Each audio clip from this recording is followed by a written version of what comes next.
Jelang Pilkada serentak mencuat wacana pertemuan Anies Baswedan dengan Ketua Umum Gerindra Prabowo Subianto. Anies yang terlihat banyak membangun komunikasi dengan berbagai partai politik lebih dulu membuka peluang terkait wacana pertemuan. Isu pertemuan antara keduanya dimulai ketika Anies buka suara soal peluang bertemu dengan Presiden terpilih 2024-2029 Prabowo Subianto. Anies mengatakan pentingnya membangun dialog dengan berbagai pihak, terutama para pemimpin partai. Terkait pertemuan antara Anies dan Prabowo, Sekjen Gerindra Ahmad Muzani buka suara dan mengaku belum mendengar adanya permintaan pertemuan ini. Meski begitu, Gerindra tidak pernah menutup pintu dialog dengan siapapun, meskipun pernah menjadi lawan politik atau berbeda pilihan politik. Adapun isi pembahasan yang akan dibahas dalam wacana pertemuan Anies Prabowo, Gerindra menyatakan belum mengetahuinya akan membahas apa. Lantas, akankah pertemuan dua tokoh politik yang pernah menjadi lawan dalam Pilpres 2024 ini terwujud? Tim TV One mengabarkan. Kami tentu membangun komunikasi dengan semua dan insya Allah akan bisa bersilaturahmi dengan pimpinan-pimpinan partai politik. Jadi itu adalah sebuah keniscayaan karena ini adalah sebuah proses di mana partai-partai politik pada saat ini sedang mempertimbangkan, menakar, dan kami yang pada saat ini mendapatkan amanat dari PKB tentu akan berkomunikasi, berdiskusi dengan pimpinan-pimpinan partai lain, termasuk tentunya dengan Pak Prabowo.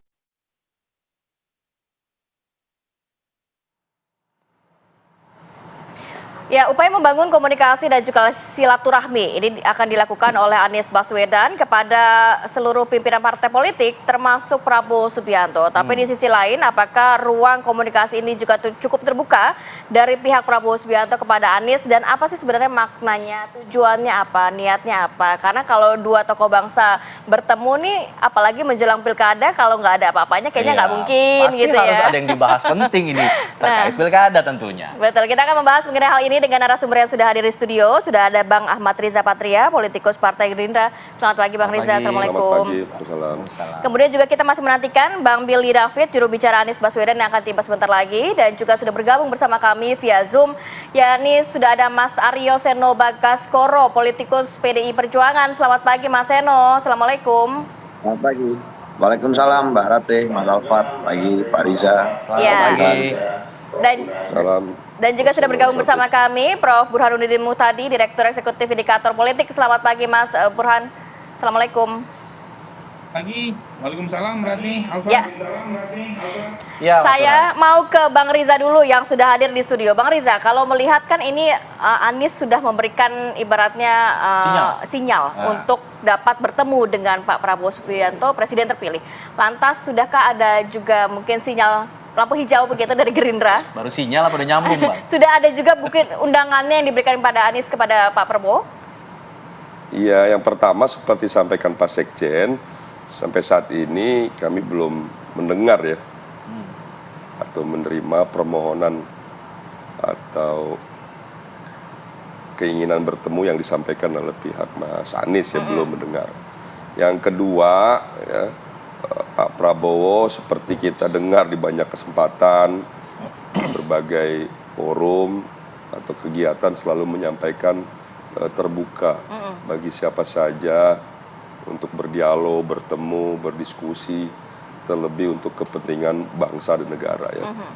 Seperti yang sering kami sampaikan, bagi Prabowo itu tidak ada ruang pribadi ya. Semua ruang untuk kepentingan negara, kepentingan bangsa, kepentingan rakyat ya. Termasuk rival politik di Pilpres kemarin? Ya justru terlebih bagi rival politik ya, karena sifat dan karakter Pak Prabowo adalah persatuan dan kesatuan, justru dengan orang-orang yang dianggap publik ya, berseberangan atau berhadapan, justru Pak Prabowo selalu menjadi bagian yang ingin mempersatukan. Itulah kelebihan Bapak Prabowo sejauh yang saya ketahui. Jadi beliau ini sangat sangat bijaksana lah, selalu membuka ruang bagi siapa saja untuk membangun kepentingan bangsa negara. Juga di banyak kesempatan kita dengar untuk kepentingan bangsa negara, beliau juga selalu mengajak ya semua partai politik untuk bersama-sama bersama pemerintahan ke depan yang dipimpin Pak Prabowo dan Mas Gibran untuk membangun bangsa negara. Jadi terlibat aktif lah. Jadi beliau ingin semua terlibat. Jadi sekali lagi tidak ada keinginan Bapak Prabowo untuk tidak bertemu, tidak ada. Justru yang terjadi sebaliknya. Beliau selalu mengajak semua pihak, semua partai untuk membangun bangsa negara bersama-sama. berarti pintu terbuka untuk Pak Anies untuk berdialog, tapi untuk masuk ke dalam dukungan dalam pilkada seperti apa? Apakah juga terbuka juga pintunya? Ya kalau untuk pilkada kan sekali lagi seperti yang sering saya sampaikan juga di banyak kesempatan bahwa setiap partai itu selalu ingin memberikan kesempatan atau mendorong kader-kader partai terbaiknya untuk tampil. Oke. Itu selalu keinginan seperti itu ada pada semua partai, mulai partai terbesar sampai partai yang terkecil sekalipun. Kemudian yang kedua, kami juga melihat sosok-sosok yang kami yakini punya peluang untuk menang. Ya. Tidak hanya di Jakarta, tapi di semua wilayah. Tidak hanya gubernur, wakil gubernur, tapi juga Bupati dan wakil bupati, wali kota dan wali kota. Dan terlebih kami juga punya ikatan dalam koalisi Indonesia Maju juga itu menjadi perhatian karena sering ketemu, bersilaturahmi, diskusi, dialog. Jadi juga kami mendengar ya usulan, masukan dari pimpinan partai atau kader partai atau masyarakat, kader-kader yang ada dalam koalisi Indonesia Maju. Jadi sekali lagi, dan Gerindra tidak bermaksud mendahului partai Golkar ya, tapi juga mengusulkan Kang Emil atau Kang RK dalam pilkada. Baik, tetap di Kang Emil. Baik. Nah, saya mau coba ke Mas Seno. Mas Seno, kalau melihat, ini kan sebenarnya nama Anies Baswedan juga sempat ada di penjaringan PDIP begitu ya. Dan kemarin sudah jelas PKS mengusung Anies Baswedan. Tapi justru ruang komunikasi ini dibuka terlebih dahulu kepada Prabowo Subianto. PDIP melihatnya seperti apa nih? Ya artinya, terima kasih Mbak Ratih semuanya.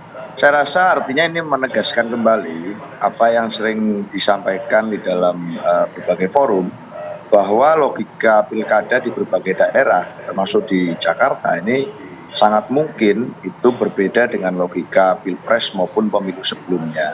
Semuanya akan dapat terreset di pilkada ini. Artinya komposisi di daerah pasti akan berbeda-beda dengan komposisi peta politik di pilpres yang lalu. Dan komunikasi itu tentu sifatnya cair. Saya seringkali bilang, sebelum janur kuning melengkung, termasuk janur merah, janur hijau, janur biru, dan lain sebagainya, maka sebenarnya semuanya sangat mungkin komunikasi politik bisa dilakukan dengan siapa saja, sepanjang itu tidak berlawanan dengan garis perjuangan partai dan platform partai masing-masing. Oleh karena itu, dengan kami pun kemudian kubu Mas Anies juga ya secara informal yang beberapa waktu yang lalu kan juga banyak berkomunikasi. Bahkan juga DPD PDI Perjuangan Jakarta mengusulkan nama Mas Anies ke DPP partai. Tapi sekali lagi Mbak, dalam konteks komunikasi, dalam konteks bertemu, dalam konteks ngobrol, kemudian bercerita dan seterusnya, tentu ini akan ada proses dulu sebelum dapat ditafsirkan sebagai akumulasi ke rekomendasi. Variabelnya banyak. Saya sudah sering sampaikan, ada variabel persoalan sejarah, variabel persoalan simulasi elektoral, dan seterusnya.